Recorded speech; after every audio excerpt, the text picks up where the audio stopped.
कहते हैं कुछ शहर के पीछे एक अंधेरा भी छिपा होता है। दिल्ली, जहां लाखों लोग रोज अपनी जिंदगी में खोए रहते हैं, पर कुछ परछाइयां ऐसी भी है जिनके बारे में कोई बात नहीं करता। और आज की कहानी सिर्फ पुलिस और अपराध की नहीं है, ये कहानी है उन लड़कियों की जिनकी चीखें दीवारों में कैद रह गई, उन माओं की जो अपने बच्चों का नाम तक नहीं जान पाई। ये कहानी उन दरिंदों की भी है जिन्हें रोकना अब सिर्फ एक ड्यूटी नहीं बल्कि एक जंग बन चुकी है। इस सीजन में हम उतर रहे हैं उस अंधेरी दुनिया में जहां तस्करी के धंधे का हर कदम खून और खामोशी से लिखा गया है, जहां बड़ी दीदी नाम की परछाई पूरे नेटवर्क को चलाती है और जहां इंसानियत की सबसे बुरी हकीकत सामने आती है। तो चलिए शुरू करते हैं एक ऐसी खोज जो सीमाओं से भी आगे जाती है, एक ऐसी जांच जो सच का दरवाजा खोलती है और एक ऐसी कहानी जो आपको भीतर तक हिला देगी। तो चलिए दोस्तों, दिल्ली क्राइम वेब सीरीज के सीजन 3 को आज हम एक्सप्लेन करते हैं और जानते हैं इसकी पूरी कहानी।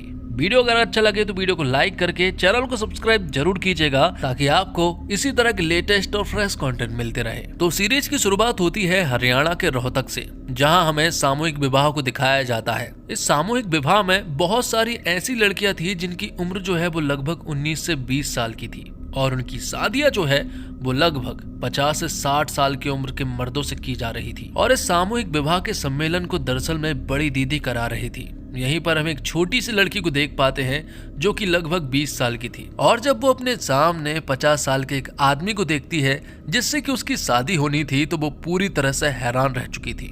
जिससे हमें पता चलता है कि ये शादियां जो है वो इन लड़कियों की इनकी मर्जी से तो बिल्कुल भी नहीं हो रही है। ये सब कुछ बड़ी दीदी करवा रही थी। बड़ी दीदी की एक बहुत बड़ी टीम है और उनका अच्छा खासा नेटवर्क भी है। इन सारी लड़कियों को संभालने का काम जो है वो कुसुम नाम की लड़की करती है। तो वही हम बड़ी दीदी के पार्टनर को देख पाते हैं जिसका नाम विजय है, जो कि बड़ी दीदी के हर एक उल्टे सीधे और टेढ़े मेढ़े काम को संभालता है। अब सीन शिफ्ट होता है और ये कहानी जो है वो असम में पहुंच जाती है, जहां हमें डीआईजी वर्तिका चतुर्वेदी को दिखाया जाता है। मालूम चलता है कि वर्तिका मैडम का दिल्ली से असम ट्रांसफर हो गया था। तो हाल ही में वर्तिका मैडम को एक हथियार से भरे ट्रक के बारे में मालूम चला है, तो वो तुरंत ही चेक पॉइंट पर पहुंच जाते हैं और अपने बहुत सारे पुलिस वालों को भी वो अपने साथ लेकर गए थे।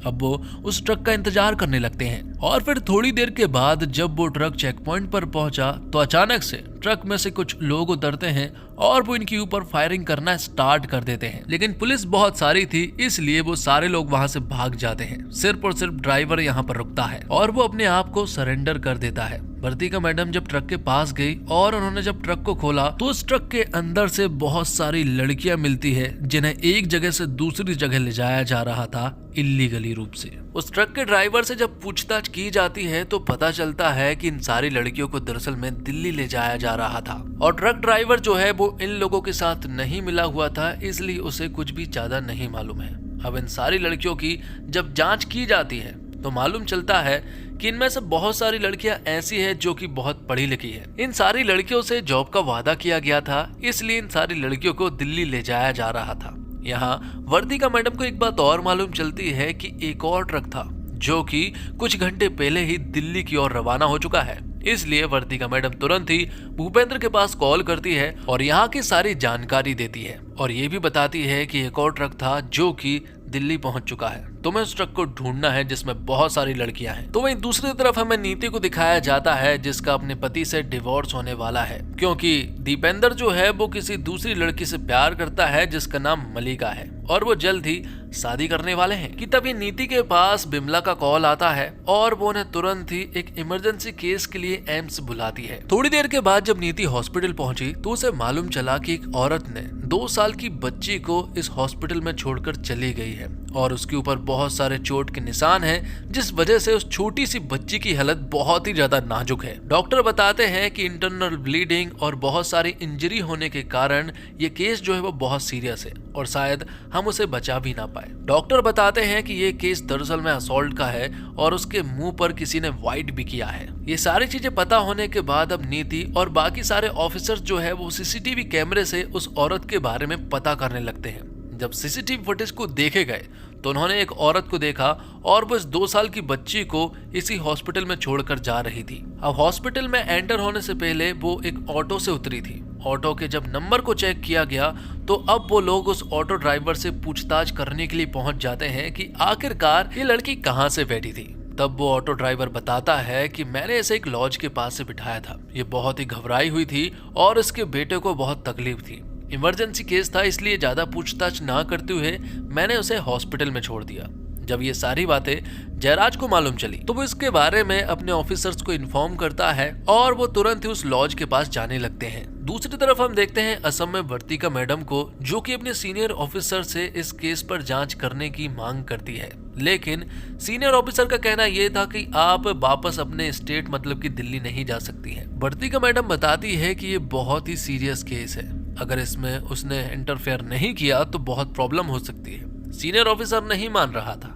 तब वर्तिका मैडम ने उससे कहा कि यही बात अगर आप मुझे रिटर्न में लिख कर दे दे तो मैं मान जाऊंगी। तब ना चाहते हुए भी सीनियर ऑफिसर को वर्तिका मैडम की बात माननी पड़ती है। अब आगे हम देखते हैं कि दिल्ली के उत्तम नगर में बहुत सारी लड़कियां जो है वो यहाँ पर आती है और यहीं पर हम एक कल्याणी दीदी नाम की एक औरत को देख पाते हैं और मालूम चलता है कि असम से जो पहला ट्रक निकल चुका था वो इन्हीं लड़कियों का था और इस ट्रक में लगभग 30 लड़कियां थी। हमें पता चलता है कि कल्याणी दरअसल में बड़ी दीदी के लिए काम करती है। कल्याणी इन सभी लड़कियों को रेडी करती है और यहीं पर हम राहुल नाम के एक बंदे को भी देख पाते हैं जो कि इन्हीं लड़कियों की देखरेख का काम करता है। यहीं पर हम सोनम नाम की लड़की को देख पाते हैं जिसकी मिसिंग कंप्लेंट असम के पुलिस स्टेशन में हुई है, जो कि उसकी दादी ने की थी। तो राहुल ने सारी लड़कियों को यहाँ पर लेकर आ गया था। तभी वो खुशी नाम की एक लड़की से बात कर रहा था जो कि बार बार उसे लॉज बुला रही थी कुछ इमरजेंसी के कारण। अब यहाँ राहुल कल्याणी दीदी से कहता है कि उसे जल्द से जल्द निकलना होगा। कल्याणी दीदी नहीं मान रही थी, लेकिन मौका देखकर राहुल यहाँ से भाग निकलता है और फिर कल्याणी दीदी के पास बड़ी दीदी का कॉल आता है। बड़ी दीदी को कल्याणी दीदी बताती है कि सारी लड़कियां जो है वो यहाँ पर आ चुकी है। वो उस दूसरे ट्रक के बारे में पूछती है जिसके बारे में कल्याणी कहती है कि शायद वो जल्दी यहाँ पर आता होगा। तो वहीं जयराज अपने ऑफिसर के साथ मिलकर उस लॉज में पहुंच जाता है जहां से उस ऑटो ड्राइवर ने उस लड़की को बिठाया था।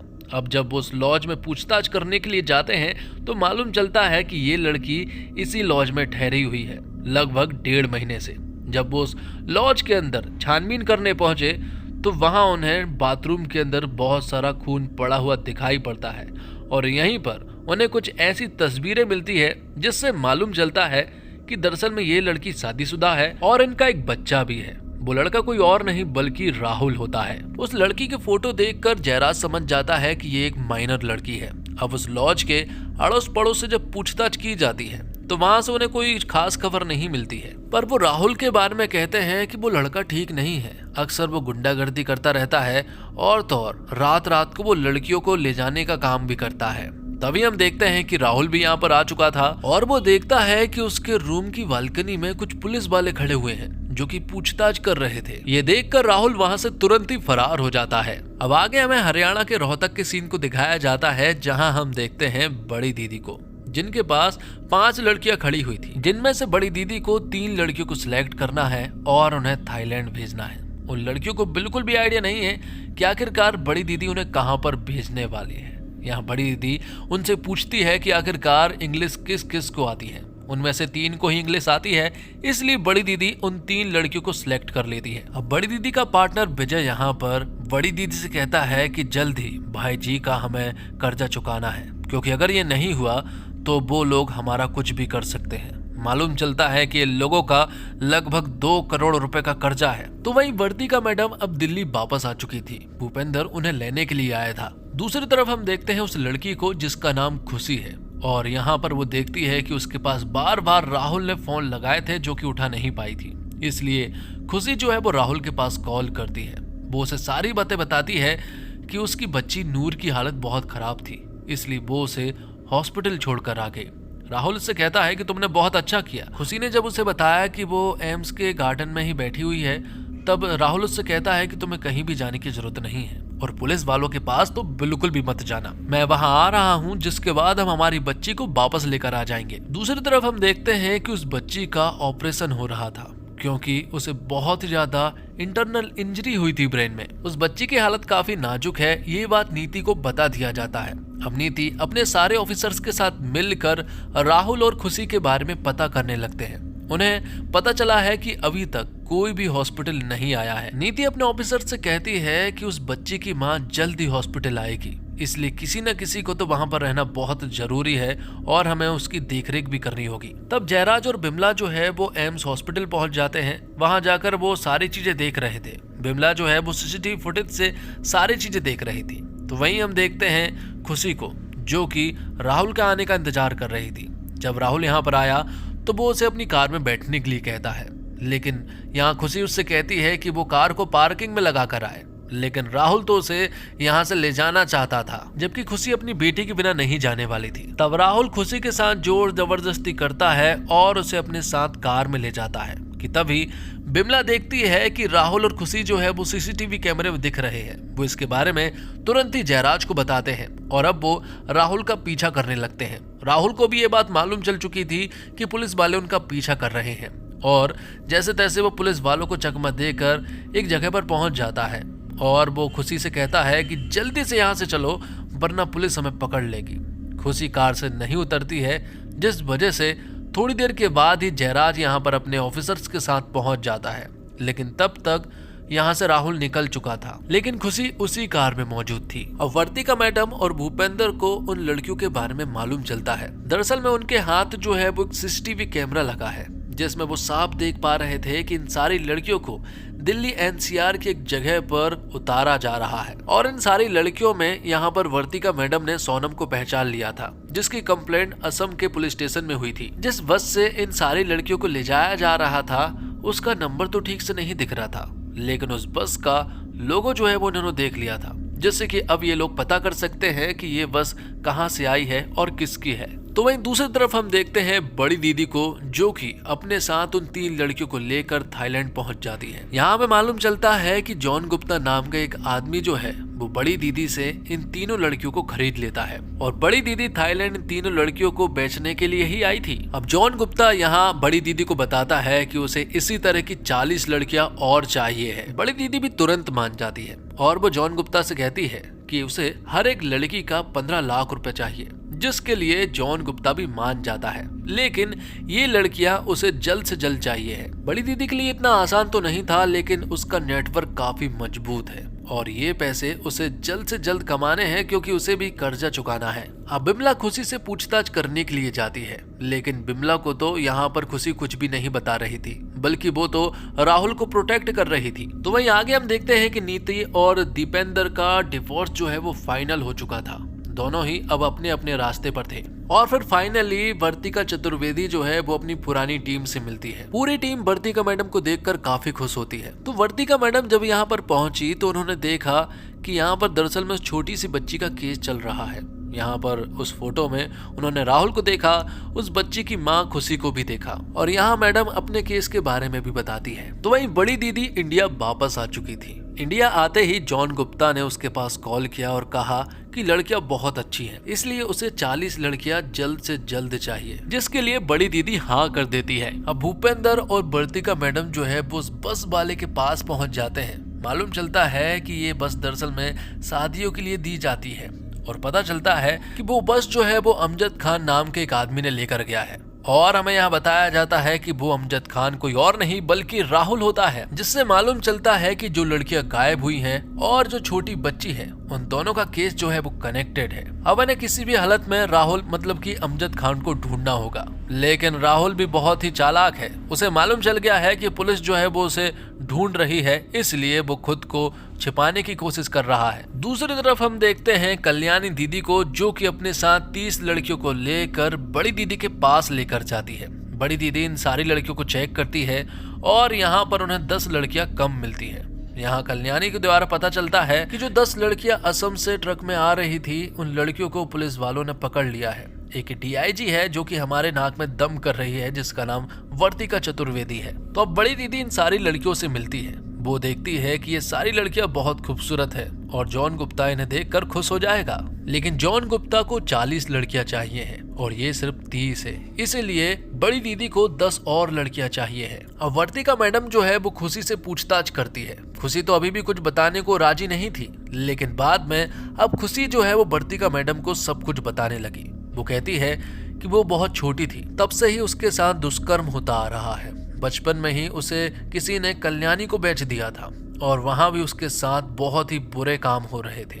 तभी उसकी मुलाकात राहुल से हुई थी और फिर राहुल और वो एक दूसरे से प्यार करने लगे थे, इसलिए हमने शादी भी कर ली थी। कल्याणी के पास से ही राहुल को एक छोटी सी बच्ची भी मिली थी जिसका नाम हमने नूर रखा था। नूर से हम दोनों बहुत ज्यादा प्यार करते हैं, वो हमारी जिंदगी है। लेकिन एक दिन नूर जो है वो बहुत ज्यादा रो रही थी। वो चुप होने का नाम ही नहीं ले रही थी। लगभग 1 से 2 दिन हो चुके थे, वो चुप नहीं हो रही थी। वो राहुल के पास भी बार बार कॉल करती है लेकिन राहुल भी कॉल नहीं उठा रहा था। और फिर नूर ने मेरे हाथ में काट लिया था। ये देखकर मुझे गुस्सा आ गया और फिर मैंने भी उसके मुंह पर काट लिया, जिसके बाद जब खून बहने लगा तो मैं उसे बाथरूम में ले गई। मैं नूर की सफाई जो है वो वॉश बेसिन के ऊपर रखकर कर रही थी, लेकिन तभी अचानक से नूर जो है वो वहां से गिर जाती है और उसकी हालत जो है वो काफी ज्यादा खराब हो चुकी थी। उसे काफी ज्यादा चोट आई थी, इसलिए मैं उसे हॉस्पिटल लेकर गई थी और मैं बहुत घबराई हुई थी, इसलिए मैं वहां नहीं रुकी। लेकिन खुशी ने यहाँ पर कल्याणी दीदी के बारे में सब कुछ बता दिया था कि वो 1 नंबर की घटिया औरत है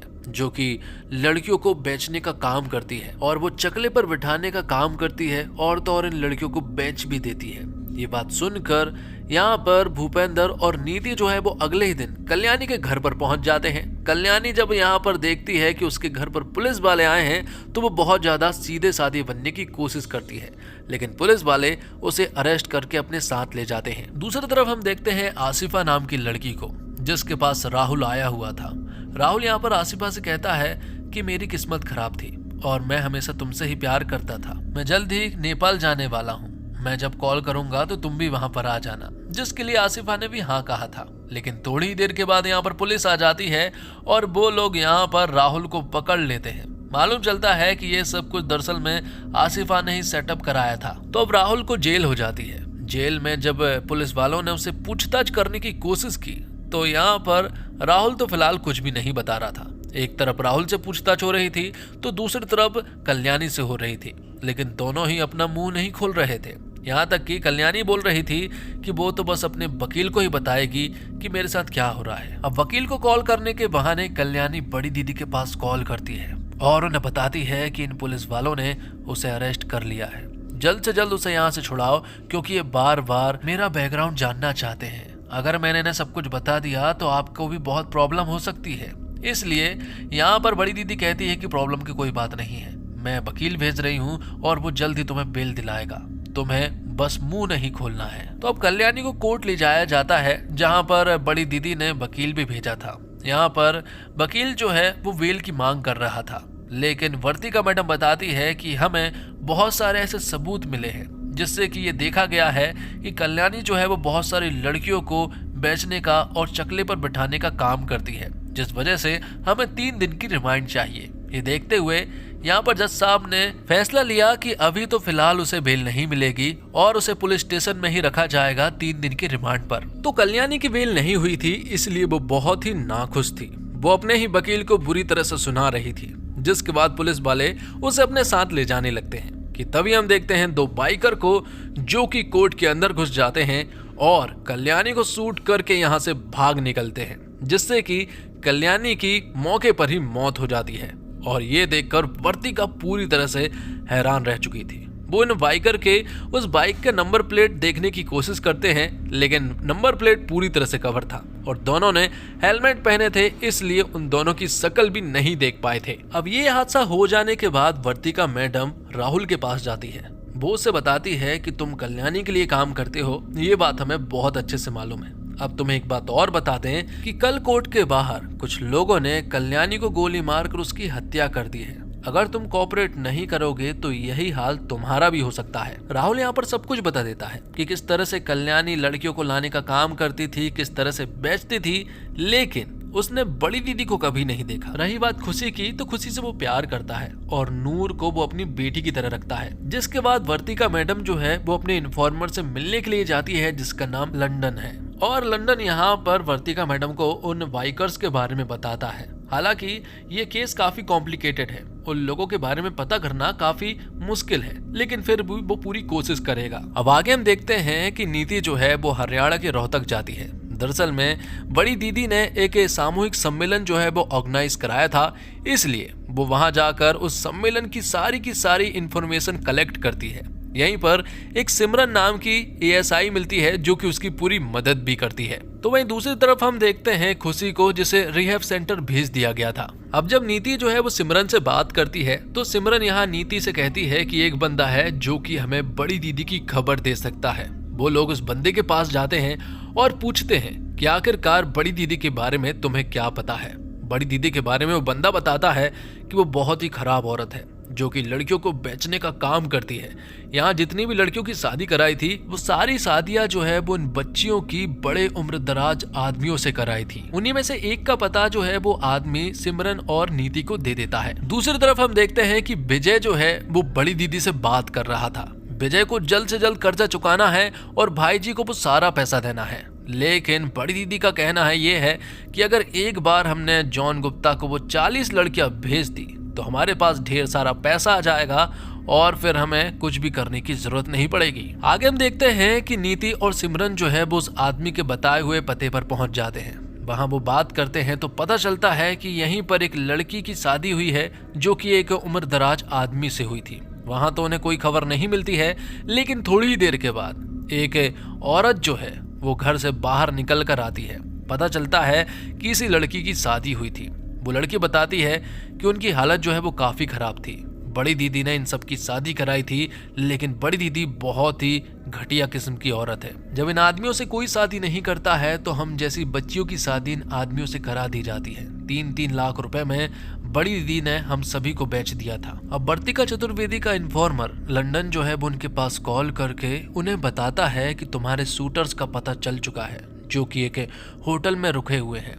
ये देखकर वर्तिका चतुर्वेदी और भूपेंद्र तुरंत ही वहां पहुंच जाते हैं। लेकिन तभी हम यहाँ पर विजय को देख पाते हैं जिसने उन दोनों को मार दिया था। अब वर्तिका और भूपेंद्र जब वहां पहुंचे तो उन दोनों ने इन्हें मरा हुआ देखा। जब वो बाहर आए तो यहाँ भूपेंद्र जो है वो विजय से मिलता है, लेकिन विजय ने भूपेंद्र के माथे पर गन लगा दी थी और कहा कि तुम एक पुलिस वाले हो इसलिए मैं तुम्हें नहीं मार रहा हूँ। भूपेंद्र यहाँ पर कुछ नहीं कर पाया, लेकिन उन्हें विजय के बारे में अब सारी इन्फॉर्मेशन लग चुकी थी। तो भाई नीति और सिमरन को उस लड़की ने ब्रोथल का पता बता दिया था, इसलिए नीति और सिमरन वहां जाकर रेड डाल देते हैं और वहां उनकी मुलाकात कुसुम से होती है। उन लोगों ने कुसुम को पकड़ लिया था, लेकिन कुसुम यहाँ पर कुछ भी नहीं बता रही थी।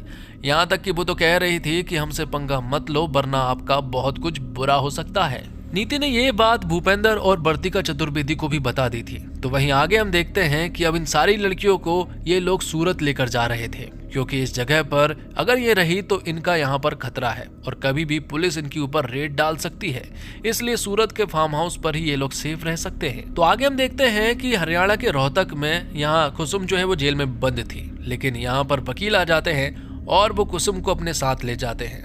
यहाँ सिमरन कुछ नहीं कर पाई और तो और कुसुम ने यहाँ पर सिमरन से कहकर गई है कि जल्द वो बदला लेगी, तुम्हारे साथ बहुत कुछ बुरा होने वाला है। पर कुसुम के द्वारा यहाँ पर मैडम को शबनम बानो के बारे में मालूम चल गया था, इसलिए नीति सिंह और वर्तिका चतुर्वेदी और भूपेंद्र जो है वो शबनम बानो के घर जाते हैं। दरअसल में शबनम बानो जो है वो नूर की असली माँ होती है और ये लोग उसी को ढूंढ रहे थे। लेकिन जब वो लोग उसके परिवार में पहुंचे तो पता लगा कि शबनम बानो आज ही घर से भाग चुकी है। वो बहुत ही खराब औरत है और तो और उसने हमारे ट्रैक्टर में तक आग लगा दी है। अब कल सिमरन और नीति ने जिस जगह पर रेड डाली थी उसी जगह पर सिमरन को एक कार भी मिली थी। वो उसकी इन्फॉर्मेशन निकलवाना चाहती है ताकि वो पता कर सके कि आखिरकार सब कुछ कनेक्टेड कैसे है। यहाँ वर्तिका चतुर्वेदी समझ जाती है कि अगर शबनम बानो भागी है तो वो ज्यादा दूर तक नहीं गई होगी और अगर गई भी होगी तो वो बस में तो जरूर बैठेगी। तब वो यहाँ से गुजरने वाली एक बस का इंतजार करते हैं और उसी बस में उन्हें यहाँ पर शबनम बानो मिल जाती है जिसकी हालत बहुत खराब थी। अब वर्तिका मैडम शबनम बानो से सारी पूछताछ करने लगते हैं। शबनम बानो बताती है कि वो बिहार में रहती थी, वहां उसके 3 बच्चे हुए और उसके बाद मुझे कल्याणी के पास लाकर बेच दिया। कल्याणी ने मुझे चकले पर बिठाया, हर एक दरिंदगी उसने देखी है, जिसके बाद बड़ी दीदी ने उसकी शादी करा दी। बदले में उन्हें 3 लाख रुपए मिल गए थे। जिस उम्रदराज आदमी से मेरी शादी कराई गई थी वो तो बच्चे के लिए ही मुझसे शादी कर रहा था, लेकिन जब उसे मालूम चला कि मैं बच्चे अब नहीं दे सकती तो उसने मुझे बहुत सुनाया। बहुत ही उल्टी सीधी बातें कर रहा था, मारने की धमकी दे रहा था। इसलिए मुझे गुस्सा आ गया। मैंने उसके घर के आसपास आग लगाई और तो और उसके ट्रैक्टर में भी आग लगा के वहां से भाग निकली। और तो और मेरे तीनों बच्चों को बेच दिया गया था। मेरा एक बेटा है और 2 बेटी है। और जो हॉस्पिटल में क्रिटिकल कंडीशन में है वो दरअसल में शबनम बानो की ही बेटी है। उसका नाम सना है। और यहाँ पर शबनम बानो अपनी बेटी को देखने के लिए जाती है, जिसकी हालत काफी क्रिटिकल थी। दूसरी तरफ इन सारी लड़कियों को गुजरात के सूरत भेज दिया गया था और यहाँ पर इन सारी लड़कियों की अब ट्रेनिंग होगी। इन्हें तैयार किया जाएगा और फिर बाद में इन्हें थाईलैंड भेजा जाएगा। और यहाँ सिमरन ने उस कार का पता कर लिया था जो कि बड़ी दीदी का फार्म हाउस का था। जब सिमरन वहां जाकर पता करने की कोशिश करती है तो वहां उसकी मुलाकात एक आदमी से होती है जो कि उसे अंदर लेकर जाता है। सिमरन को ऐसा लगा कि शायद अब कुछ अच्छा हो सकता है, इसलिए वो नीति के पास कॉल करके बताती है कि वो एक जांच पड़ताल करने के लिए आई है। और इतना वो कह ही पाती कि तभी अचानक से वो आदमी सिमरन को बेहोश कर देता है। अगले सीन में हम देखते हैं कि वर्तिका चतुर्वेदी का इन्फॉर्मर लंदन जो है वो मैडम के पास कॉल करके बताता है कि आज मिस्टर खन्ना और बड़ी दीदी की मीटिंग होने वाली है, जिस होटल में होने वाली है। यहाँ पर लंदन जो है वो वर्तिका चतुर्वेदी को बता भी देता है। ये देखकर वर्तिका मैडम तुरंत ही होटल में पहुंच जाती है। उन्हें पता चलता है कि मिस्टर खन्ना जो है वो आज ही यहाँ पर आने वाले हैं। लेकिन तभी हम देखते हैं कि जो सारे लोग यहाँ पर मौजूद थे उन्हीं में से एक लड़की को चक्कर आ जाता है। वो बेहोश खाकर गिर जाती है और मालूम चलता है कि ये लड़की कोई और नहीं बल्कि बड़ी दीदी होती है। और इसी के साथ वेब सीरीज का पहला पार्ट यहीं पर समाप्त होता है। उम्मीद करता हूँ दोस्तों आपको ये पार्ट पसंद आया होगा। अगला पार्ट भी मैं जल्द से जल्द अपलोड करूंगा, इसलिए आप हमारे चैनल के साथ बने रहे। धन्यवाद। जय हिंद, जय भारत, जय श्री राम।